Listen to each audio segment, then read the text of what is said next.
আপনাদের সবাইকে এক্সপ্লোরার তন্ময় চ্যানেলে স্বাগত জানাই। আজকে চলে এসেছি উজ্জয়ন থেকে মাত্র 5 কিলোমিটার দূরে অবস্থিত শ্রী মঙ্গলনাথ মন্দিরে। এই মন্দির পৃথিবীর একমাত্র মন্দির, কেন এবং কি জন্য বিখ্যাত আসুন তা জেনে নিই। নমস্কার বন্ধুরা, আজকের মঙ্গলবার আমাদের মধ্যপ্রদেশ ভ্রমণের হচ্ছে আজকে চতুর্থ দিন। তো চতুর্থ দিনে আমরা আজকে চলে এসেছি মঙ্গলনাথ মন্দিরে। এই মঙ্গলনাথ মন্দির হলো পৃথিবীর একমাত্র মন্দির যেখান থেকে মঙ্গলের মাতা মা ভুবনেশ্বরী মঙ্গল গ্রহকে জন্ম দিয়েছিলেন। এই জায়গাতেই ভগবান মঙ্গলনাথ বা মঙ্গল গ্রহ শিবলিঙ্গ রূপে অধিষ্ঠান করছেন। যারা জ্যোতিষ মেনে থাকেন তারা হয়তো অনেকেই জেনে থাকবেন, কারোর জন্মকুণ্ডলিতে কুষ্টি বিচার অনুযায়ী মঙ্গল দোষ পাওয়া যায়। আর এই মঙ্গলনাথ মন্দির হলো পৃথিবীর বুকে একমাত্র স্থান যেখানে মঙ্গল দোষ পূজন করলে সর্বাগ্রে মঙ্গল দোষ খণ্ডন হয়। তবে এখানে বিভিন্ন রকম পূজা প্রক্রিয়া আছে, যেমন ধরুন প্রথমে হয় লক্ষ্মী গণেশ পুজো, তারপরে হয় নবগ্রহ পুজো, তারপরে হয় মঙ্গলনাথ যে শিবলিঙ্গ তার গর্ভগৃহে ঢুকে হয় পান্তা ভাত পূজন, অর্থাৎ মঙ্গল গ্রহকে পান্তা ভাত অর্পণ করে এবং তার আরতি করে তাকে ঠান্ডা করা হয়। সেই পান্তা ভাত পূজনের পর হয় হবন করা, মানে যজ্ঞ করা। সেই যজ্ঞ করার পর এই মাঙ্গলিক দোষকর্ম খণ্ডন করা হয়ে থাকে বা এই মাঙ্গলিক দোষ কাটানো হয়ে থাকে। আর আমার পেছনেই হচ্ছে শ্রী মঙ্গলনাথ মন্দিরের বা মঙ্গলনাথের গর্ভগৃহ। দেখছেন যে পেছনের লাইন দিয়ে ভক্ত সমাগমরা দর্শন ও পুজো দেওয়ার জন্য যাচ্ছে। আর এই হচ্ছে এই যে মঙ্গলনাথ মন্দিরের দর্শন আর পুজো দেওয়ার লাইন। আর ওখানে যে ফ্লেক্স দেখতে পাচ্ছেন সেই ফ্লেক্সের নিচেই হচ্ছে মঙ্গলনাথ মন্দিরে বা মঙ্গলনাথের গর্ভগৃহ। আর মঙ্গলনাথ গর্ভগৃহ আমরা সাধারণত যে কোনো জায়গায় দেখে থাকি যে মহাদেবের বাহন নন্দী, কিন্তু একমাত্র মঙ্গলনাথের ক্ষেত্রে তার দেখি ব্যাপারটা উল্টো। মঙ্গলনাথের বাহন হলো ভেড়া। ওই যে মঙ্গলনাথ মন্দিরের ওটা হচ্ছে গর্ভগৃহ।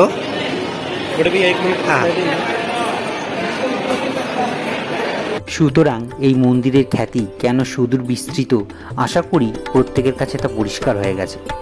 মঙ্গল যেহেতু মেষ রাশির অধিপতি এবং বৃশ্চিক রাশির অধিপতি, সেই অর্থে এখানে মঙ্গলনাথের বাহন হলেন মেষ।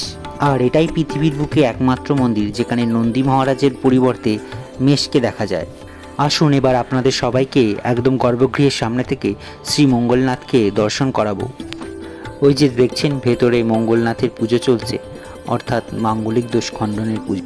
মঙ্গলনাথের পুজো করলে কেবলমাত্র মাঙ্গলিক দোষ নয়, মাঙ্গলিক দোষ সহ আরও 21 রকমের খারাপ প্রভাব থেকে তার নিষ্কৃতি পাওয়া যায়। তাদের মধ্যে প্রথম হচ্ছে বিবাহ সংক্রান্ত বাধা, দ্বিতীয় হচ্ছে জায়গা জমি সংক্রান্ত যে কোনো সমস্যা, তৃতীয়ত হচ্ছে অত্যাধিক ক্রোধ বা রাগ।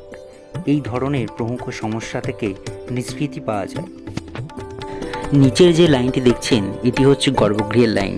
আজ যেহেতু মঙ্গলবার, তাই প্রচুর পরিমাণে দর্শনার্থীদের ভিড় পড়েছে তাদের মাঙ্গলিক দোষ নিবারণের জন্য।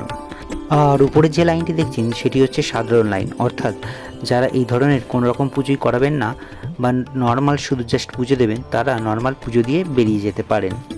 ইনি হলেন মঙ্গলনাথের মা ভুবনেশ্বরী দেবী।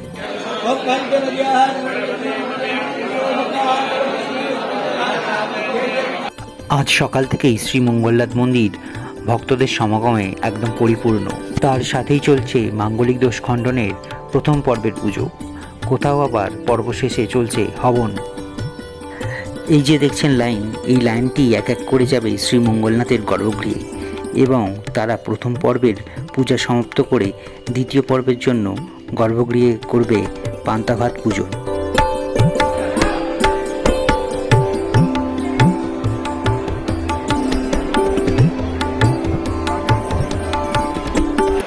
এখানে মঙ্গলদোষ ক্রিয়াকর্ম খণ্ডনের জন্য বিভিন্ন রকমের পূজা হয়ে থাকে, তার বিভিন্ন রকম রেট। মঙ্গলনাথের গর্ভগৃহের পাশেই আছে মন্দির কমিটির অফিস বা রসিদ কাউন্টার।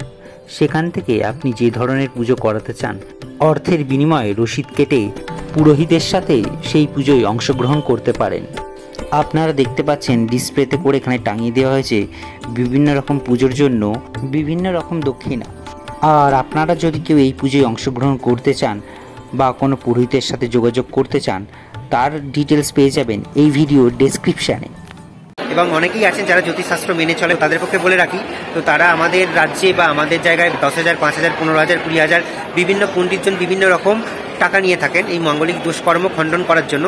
তাই আপনারা বলবো যে আপনারা যদি কখনো মধ্যপ্রদেশ ঘুরতে আসেন, তাহলে আপনারা আপনাদের ট্যুরে একটি দিন সময় বার করে বা সেই দিনের মধ্যে 4-5 ঘন্টা সময় বের করে আসুন মঙ্গলনাথ মন্দিরে, এবং সেই মঙ্গলনাথ মন্দিরে এসে আপনাদের পরিবারের মাঙ্গলিক যদি কারোর মাঙ্গলিক দোষ থেকে থাকে তাহলে তা আপনারা খণ্ডন করতে পারেন। তাই আর দেরি কেন, সুযোগ হলেই বেরিয়ে পড়ুন মঙ্গলনাথের উদ্দেশ্যে। আজকের ভিডিও এই পর্যন্তই। সবাইকে ধন্যবাদ।